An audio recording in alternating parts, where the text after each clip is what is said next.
Gopijana Vallabha Girivaradhari Gopi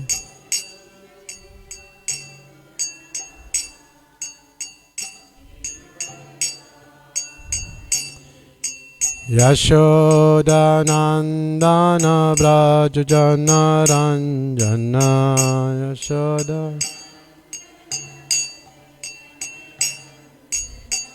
Jamuna Tira Vanachari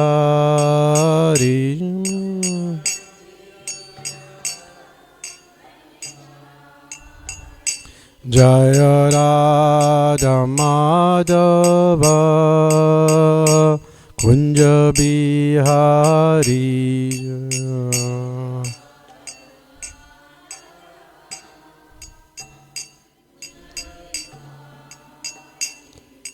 Gopijana Vallabha Girivaradhari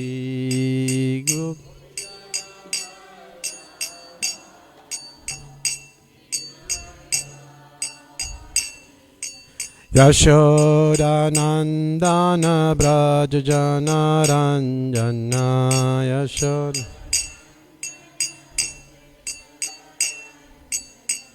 Jamuna Tira Vanachari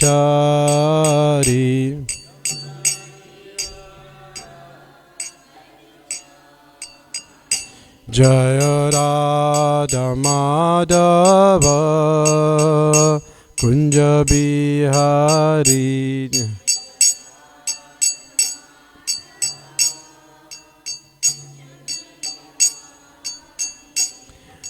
Gopijana Vallabha Girivaradhari Gopijana Vallabha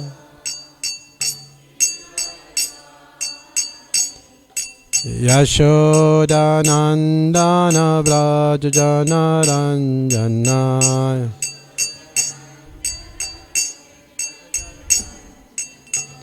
Jamuna Tira Vanachari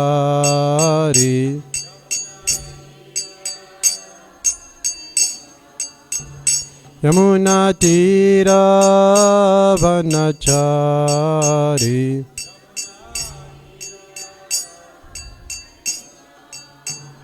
Yamuna Tira Vanachari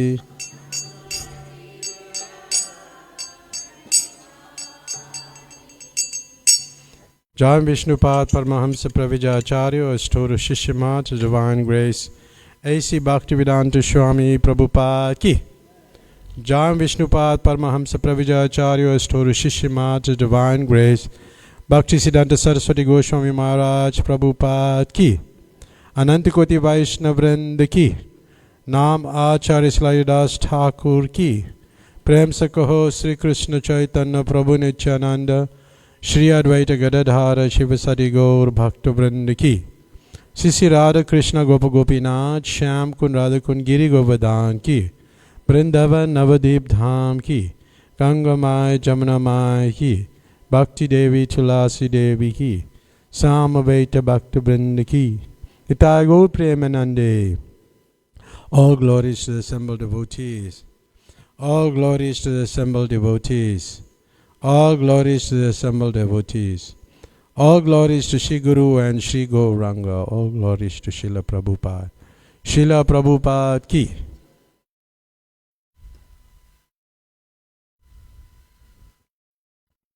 Hare Krishna to everybody.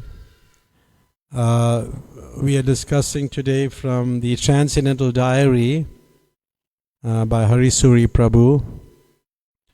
It's the second volume, chapter 3, and it's in Fiji, April 28th, 1976.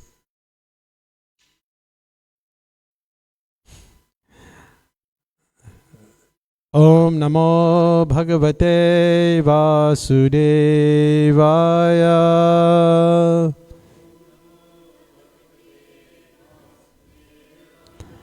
Om Namo Bhagavate Vasudevaya.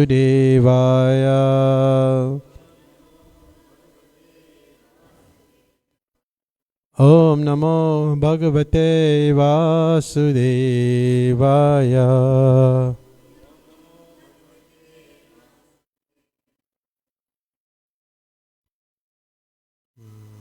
Okay.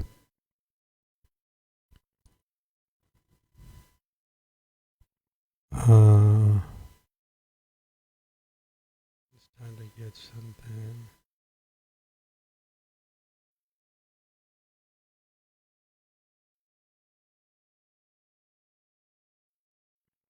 A minute.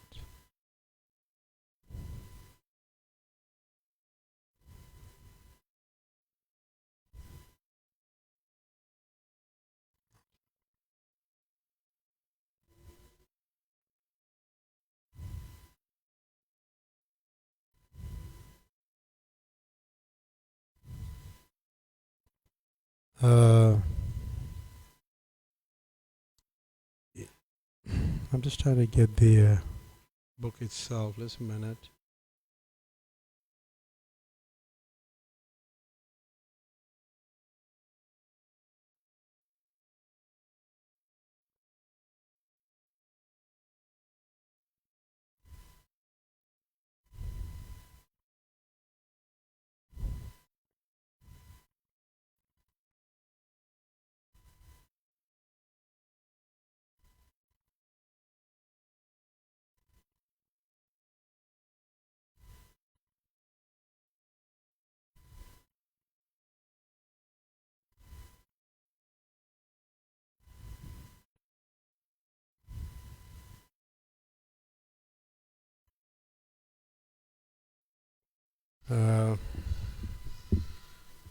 So April 28, 1976, where Prabhupada arrived at in Fiji at Lautaka, and the devotees were, the disciples, and other devotees were present with very fragrant flowers, frangipansies, marigolds, and this was a small gathering, a very small gathering. And there was a person by the name of Mr. Punja. He was a middle-aged man, and he had taken seriously to Krishna consciousness, following all the regulative principles, chanting the Maha Mantra daily. He was very impressed with Srila Prabhupada's spreading Krishna consciousness in Australia and other parts of the world. So he was happy to build a temple. He came from the Gujarati community, and he wanted to put up a center, a temple. And Prabhupada recommended that the deity of Kaliya Krishna be installed there. And the reason that he explained was that the island, I'll just read it. Prabhupada has recommended that they install the deity of Kaliya Krishna. He explained that Fiji was the island where the serpent Kaliya lived after Garuda drove him from his home. Later he went to India, where he polluted the entire Yamuna river, causing Lord Krishna to chastise him. After this, Kaliya returned to Fiji. Therefore, Srila Prabhupada said there are no snakes in Fiji because Kaliya ate them. And Mr. Punja, he informed, there was, probably an old local legend, that there was a gigantic, many-hooded snake said to be living in the cave in the interior of the island. So,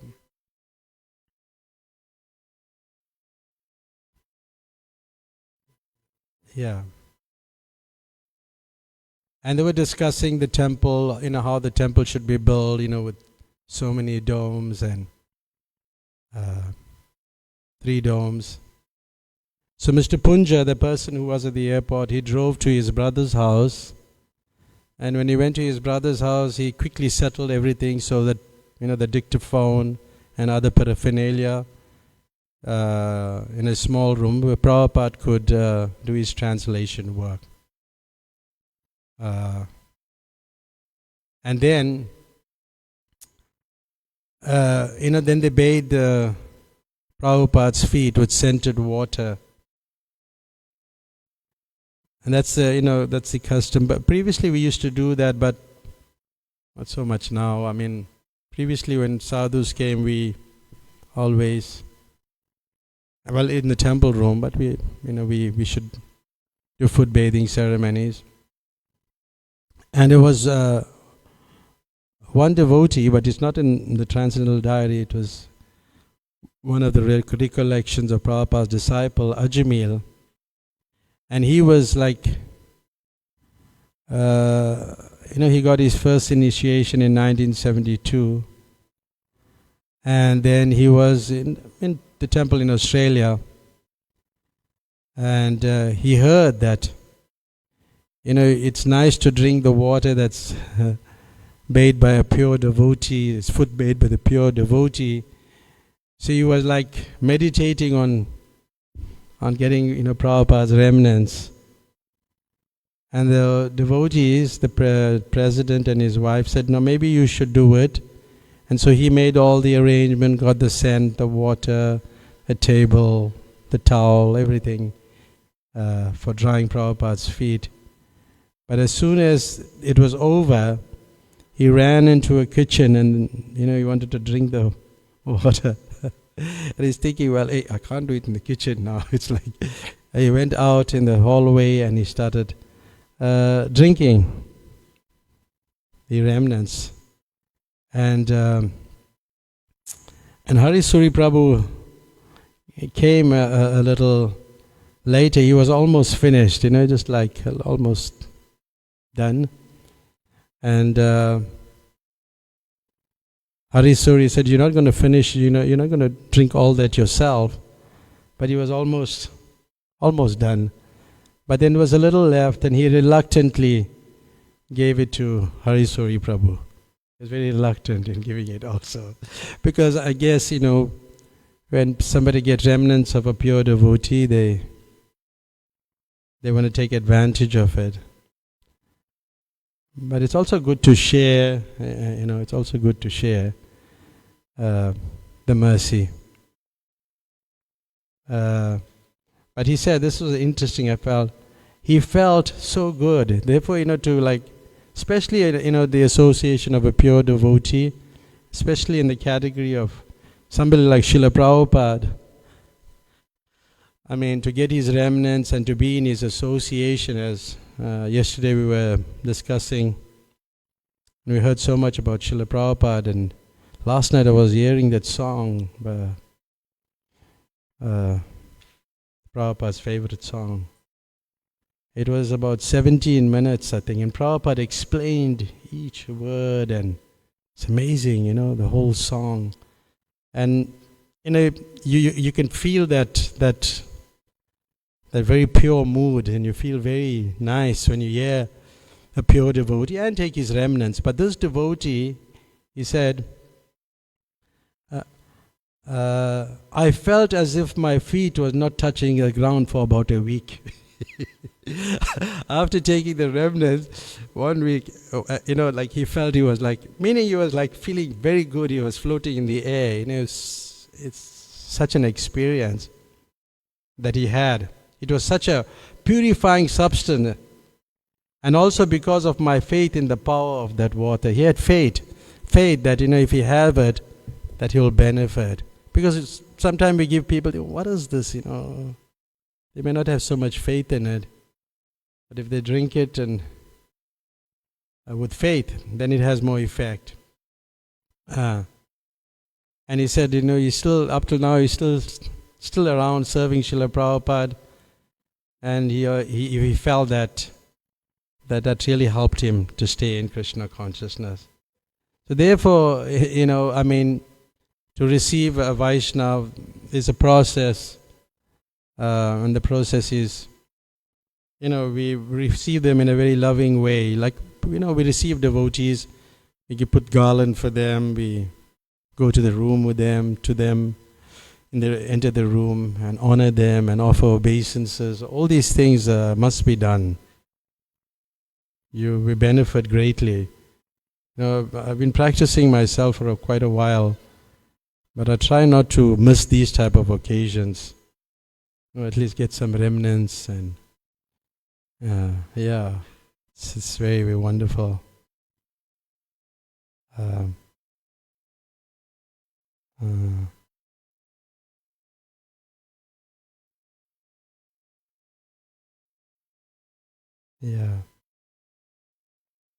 There's so much to say. I was reading the Chaitanya Charitamrita last night, and I also found that in one of the verses, and I'll read, as soon as Sri Chaitanya Mahaprabhu saw the sannyasis, he immediately offered obeisances, and then he went to wash his feet. After washing his feet, he sat down by the place where he had done so. And I like this purport. Let's read the purport. By offering obeisances to the Mayavadi sannyasis, Sri Chaitanya Mahaprabhu very clearly exhibited his humbleness to everyone. Vaishnavas must not be disrespectful to anyone, to say nothing of a sannyasi. Sri Chaitanya Mahaprabhu teaches one should always be respectful to others, but should not demand respect for himself.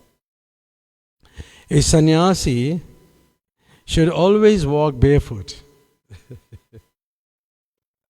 And therefore, when he enters a temple or a society of devotees, he should first wash his feet and then sit down in a proper place. I mean, sometimes things are not so practical for us. It just reminds us, even our spiritual master, we were going every evening for the Damodara Astikam, and you had, a servant will keep his shoe, and then he come out and then put his shoes on and then go back to the ashram. But that day, the shoes, the servant wasn't around, and he was not so happy, So we have to also be practical. Nowadays some things may not be so practical like this, but this is what's been mentioned. But in India, they still somewhat practice that. In India, it's still the prevalent custom that one put his shoes in a specified place and then enter the temple barefoot after washing his feet.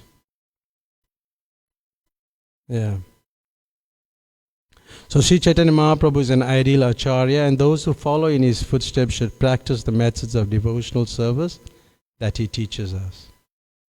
Also Venkata Bhatta, when he took Sri Chaitanya Mahaprabhu home, he washed his feet and then he drank the water. But you must have faith in it. I heard one devotee who was associated with us, and he saw us doing this, drinking the water after washing the feet of a pure devotee or this sannyasi. And then later he said he started criticizing us. Oh, these people are mad. They're washing their feet and then they're drinking it. So he didn't have so much faith, but then he kind of left us also.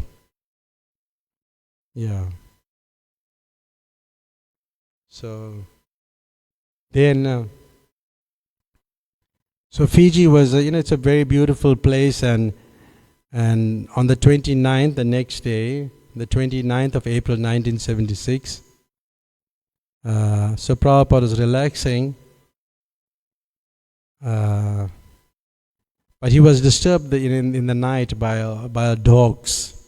Dogs were like barking. And sometimes when dogs bark in one place and other dogs hear them, they start barking. And this is what, it went through the whole area like that. Most of the town, the dogs were barking. And that prevented Srila Prabhupada from doing his translation work. So I was reading something else, and somewhere else I saw It was interesting what I read. Even in the cats and dogs society, you'll find one dog is trying to predominate by barking that I'm better than you. It's well, it wasn't in the so it's like that, yeah, but dogs, yeah. Uh, but in general, we don't keep dogs in our homes, a room, and things like that. I mean, there are exceptional cases, but in general, dogs are kept outside. Is it? Yeah. But nowadays, I mean, people keep even they transport the dogs. They put them in the front seat, and they'll sit in the back seat. The passenger, you saw that? In the back seat. Yeah. Because dogs, like, they don't even, Prabhupada writes in a purport in the Chaitanya Charitamrita, they don't have respect for the Tulsi plant, Tulsi Devi. They pass urine. And he says, therefore the dog is the number one non-devotee. Number one non-devotee. But he goes on further, he says, Chaitanya Mahaprabhu's movement is so strong and powerful. Even the dog-like non-devotee can become a devotee by the association of a devotee of Lord Chaitanya. And then also he quotes Shivananda Sen, was a householder and great devotee of Lord Chaitanya, attracted the dog on the street while going to Jagannath Puri, and then the dog was liberated later on. So that can happen, but we don't just keep these pets, and if it's too much of a distraction, then it may not be good. But there may be exceptional reasons, good reasons why people keep them. There may be those reasons also, yeah. Unless a person is seeing you like a devotee, that dog is an advanced devotee. But, like, Prabhupada had a lot of exchanges with dogs, and he would be able to, stop them from barking, or he could control them. So one day I wrote to Giriraj Maharaj and asked him whether Prabhupada is seeing that, the spiritual form, that dog, not seeing the dog, but seeing its spiritual form, its rasa, whether he's looking like that. But he didn't, I don't know, the response was not so clear. But anyway, he didn't comment on it. So I guess, we shouldn't be seeing now the dog, he's maybe a peacock in the spiritual world or something, and then, give him some great treatment. So yeah. So then,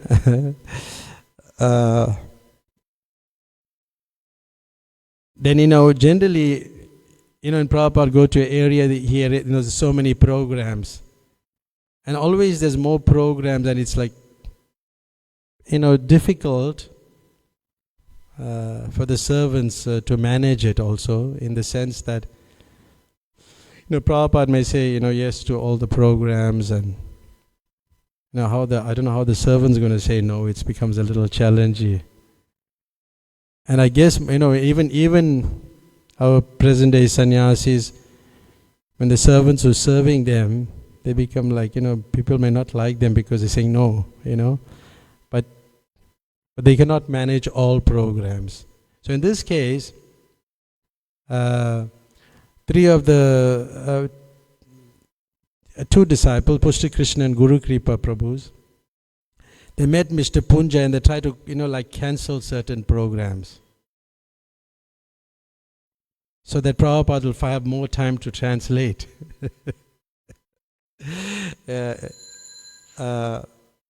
But they were like, the way Harisuri Prabhu, coercive is like a strong word. He said coercive tactics, disturbed Mr. Punja. They were like probably strong on saying him, Sisi Raghunath ki.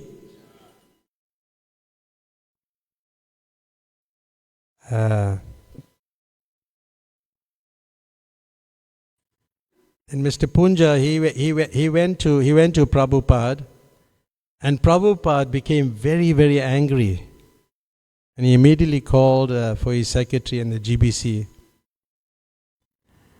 And then Pushta Krishna was explaining that he was only trying to avoid, Prabhupada's inconvenience.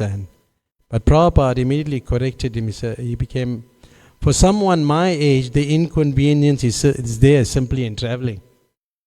But I've accepted that willingly for the sake of preaching. Now we are here for the benefit of the local men. We are in their hands, so now you make arrangement for whatever programs. We shall stay as long as required.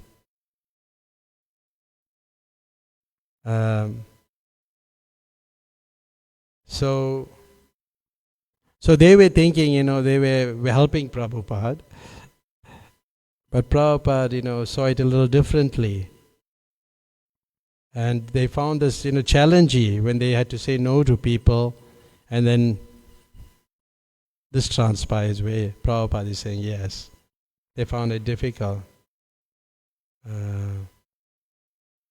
But here the lesson we can learn, we have to know the mind of the spiritual master. Some people are good at it, they understand the mind of the spiritual master. They know what the spiritual master wants next.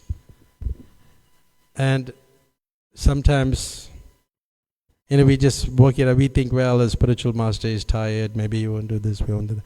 But it's best to check.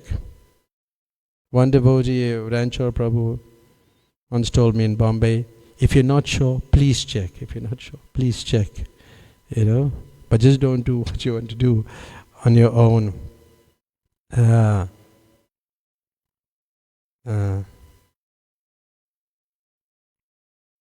Okay, yeah. So knowing the mind of the spiritual master, and that as you mature in devotional service, then you will know the mind of the spiritual master. Yeah.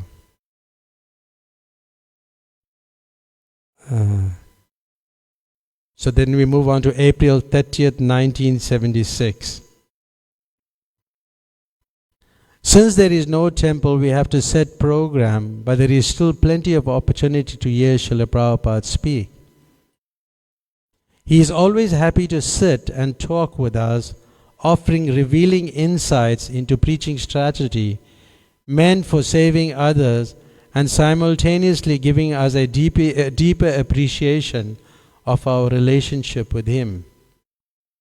Today, he was talking about the Bhagavad Gita and the duty of the spiritual master, which is described how to benefit the disciple.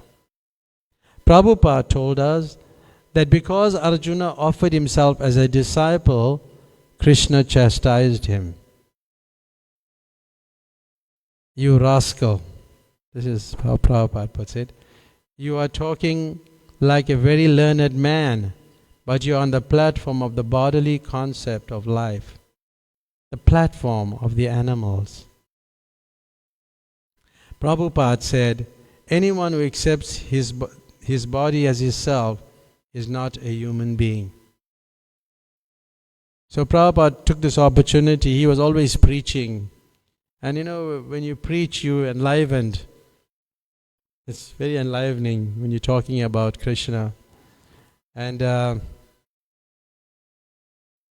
he's taking this opportunity, although he don't have so many engagements, he's taking this opportunity to educate his disciple. And he said, so the whole world is on the bodily concept of life. That is going on. American, European, Hindu, Muslim, black, white, this, that. They do not know what is education.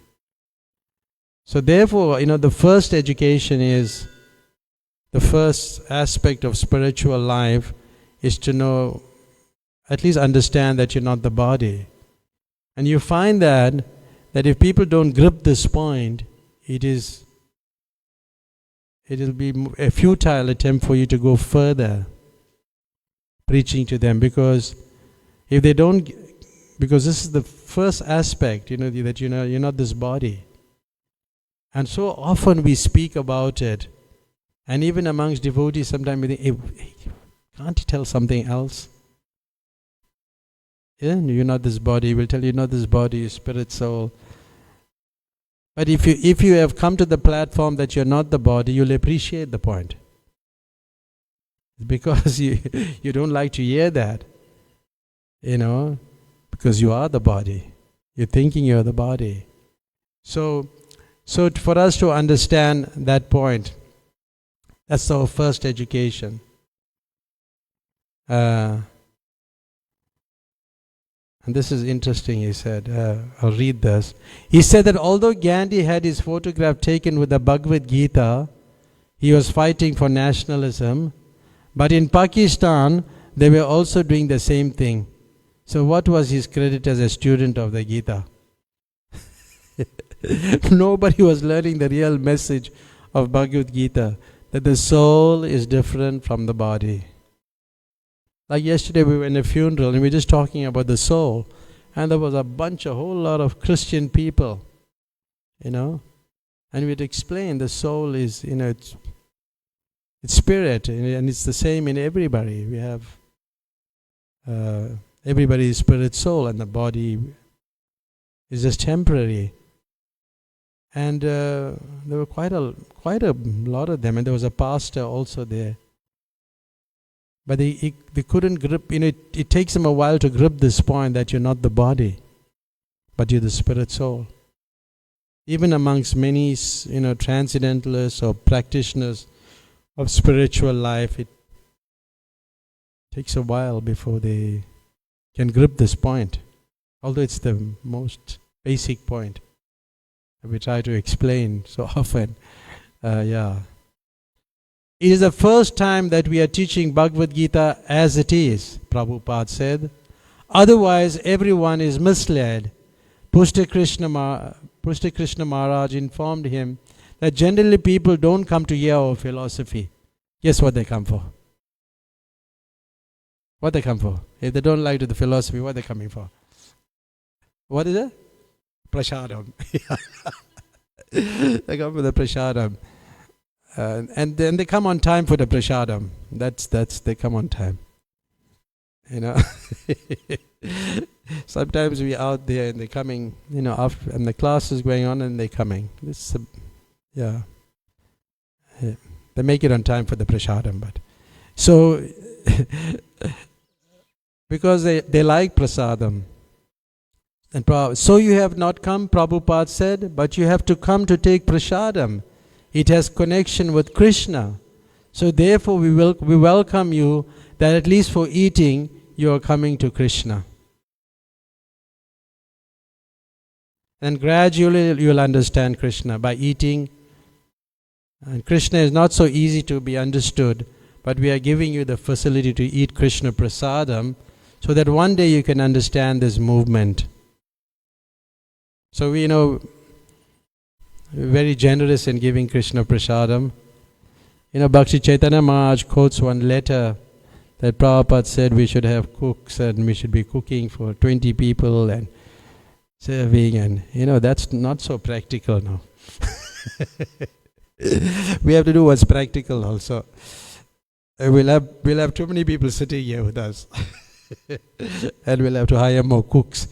But anyway, so he was saying, but he was making the point that also, prasadam attracts the people and it's good to give them. This is the policy. We are not poor feeding. That is not our philosophy. Remember that, huh? It's not that we just want to feed hungry people, poor people. That's not our philosophy. We do food for life, but we have to improve it. Because the rich man also has to get prasadam to connect with Krishna. In fact, we have to give them more. We have to give them more prasadam. It's so much more difficult for them to take to it. We are giving prasadam, and that is a fact. That by eating, you one day will become Krishna conscious, simply by eating. Because you are so dull, you cannot understand the philosophy. You know the belly like the animals, but you can't understand the philosophy. So yes, Prabhupada said, so therefore we are giving facility. All right, fill up your belly and you will be infected. As you take foodstuff from an infected area, you become infected with some disease. So this is Krishna infected prasadam, you take it. And one day you'll be diseased with Krishna consciousness. And that is a fact. Some way or other, let him come in contact with Krishna. He will be benefited. Some way or other, let him come to the light. Maybe dim light or very big light. Light is light. So if anyone understands there is a soul which is conducting the business of this body, then he can very easily understand that there is a super soul who is conducting the business of the whole material manifested world. But Prabhupada goes on discussing with devotees like that, explaining them the benefits of prasadam.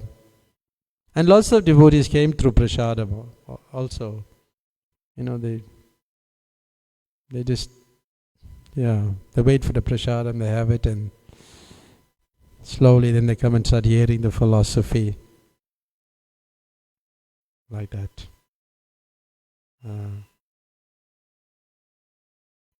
Then Prabhupada, he's emphasizing about, the body and how the soul is there present. And he used the example of the 747 jumbo jet. Because he says that it's a big jet, but without the pilot it's useless. So therefore the pilot is more important than the machine, not the machine. So he was expanding on that. And then we move on to May 1st, 1976. Few disciples gathered with Srila Prabhupada, and Guru Kripa Maharaj sang the Guru Vastikam prayers while Prabhupada sat behind his desk. And then after a few verses, Prabhupada interrupted him because he was mispronouncing the refrain, Vande Guru, Sri Charanara Vrinda. This Guru, not Guru. Prabhupada told him, Go means cow, and the spiritual master is not a cow.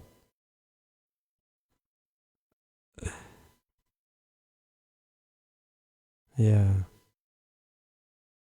So sometimes we make, we don't pronounce it properly.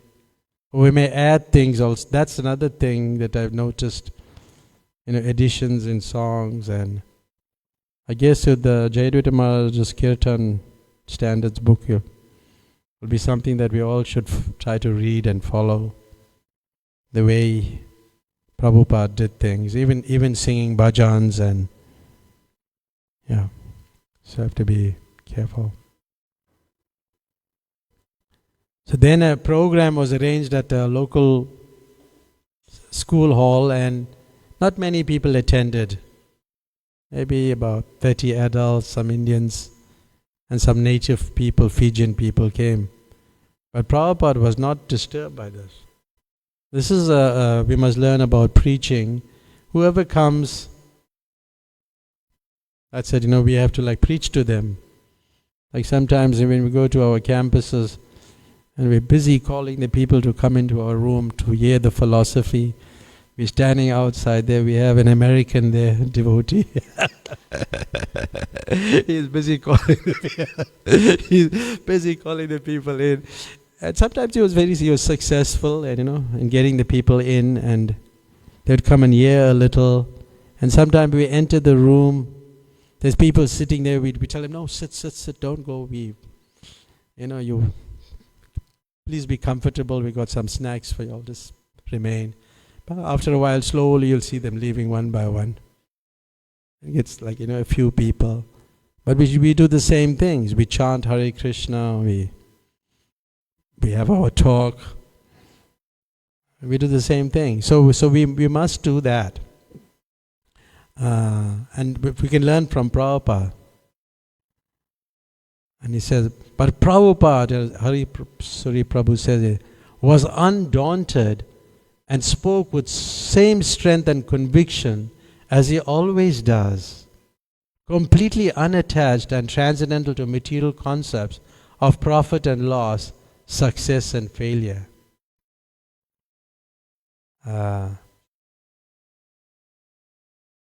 Then again, then Prabhupada speaks with the devotees, and he gets into different topics on the Gita, and he asks them to page to the verses, and the devotees try to find the verses.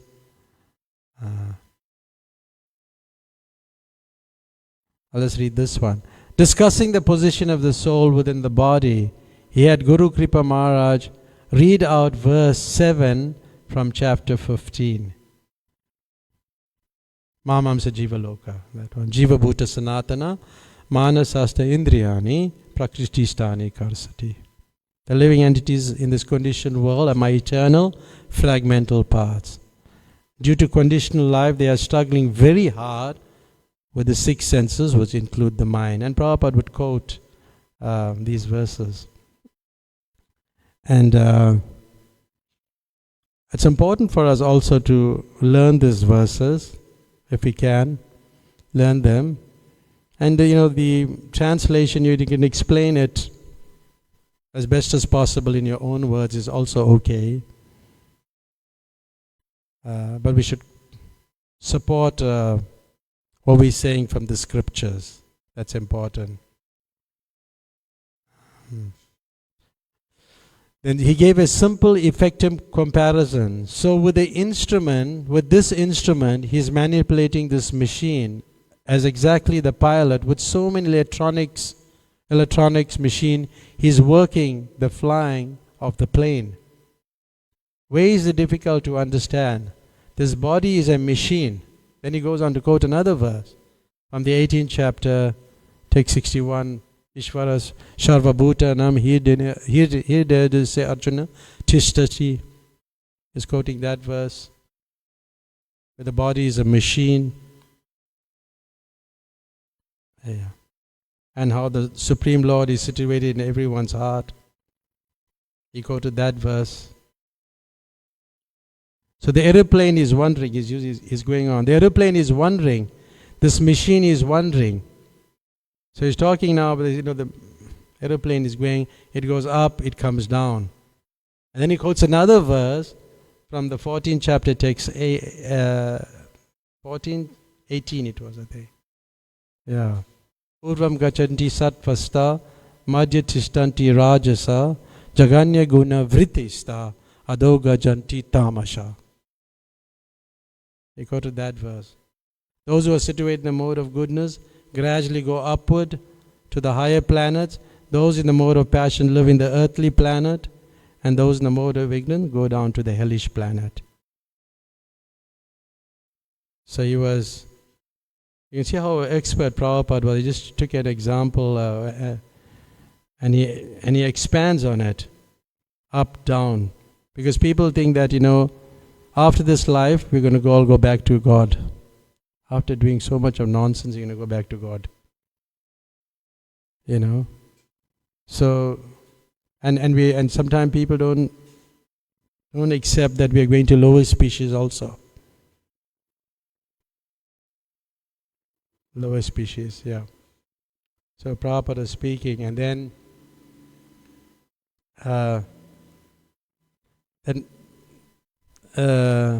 Guru Kripa Maharaj was looking through the pages, then he found the verse 14:18, yeah.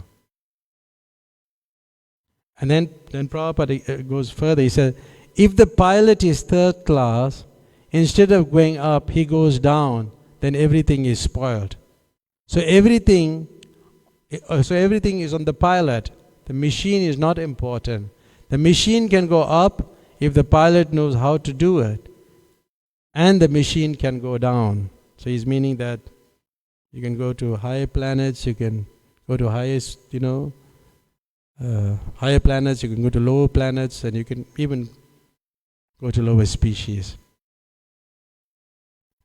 And then Prabhupada says, this is all happening, the plane is flying, but the landing is very dangerous. The landing. So if the pilot cannot handle it very nicely, immediately smashed. So in this way, he said, you have to place the subject matter that the living entity, the soul, is the important thing within this body. He's very nicely said, yeah. There's much more than that, and we don't have the time to discuss that. We got about 8 minutes. Then he goes on to explaining about, there's quite a lot, just skip. Then he speaks about Darwin's theory, these philosophers. He had some very strong words to say about Darwin. They speculate. He spoke about Freud, Sigmund Freud. Probably you heard of Sigmund Freud. Well, I think he was an Austrian neurologist. Yeah, an Austrian neurologist. And he says Freud's philosophy is the business of the hogs and dogs. And it has been taken to be it has been taken as philosophy. And Prabhupada says, even the hogs and dogs knows how to enjoy sex life. On account of sex life, they have written philosophy. Is that philosophy? These rascals, he say. He called them rascals. And they're passing as philosophers and scientists. Then he gave a very graphical example to illustrate the material's real position. They are animals. What the dogs will understand. When there is one lady dog, 1,000 dogs will come smelling the best part of their body. This is their philosophy. So Freud is that best part of the body. He's writing philosophy. Just see, this is the position.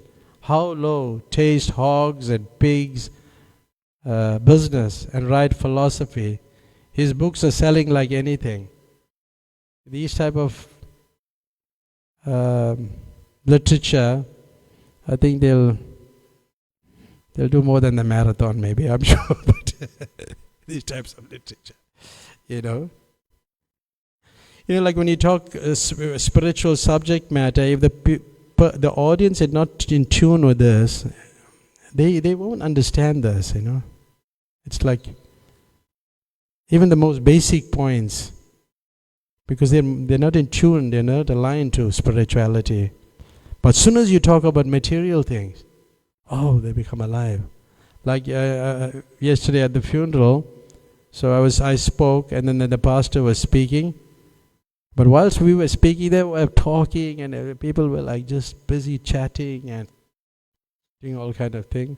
But when the pastor was speaking, they became very, like he came with his suit and coat, and his coat, and they were like very attentive.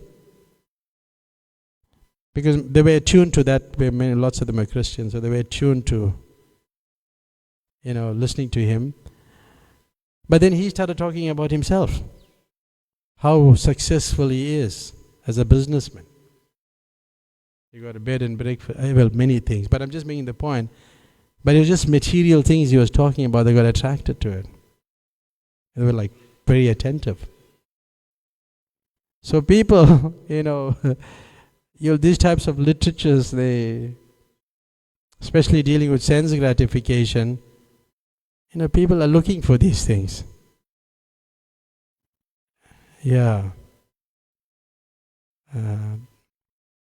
Prabhupada spoke about other things. I'll just skip that.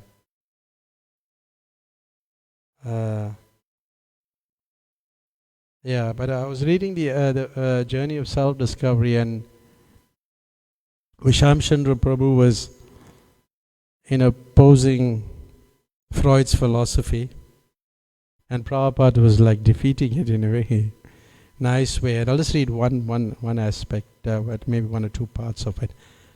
Visham Chandra.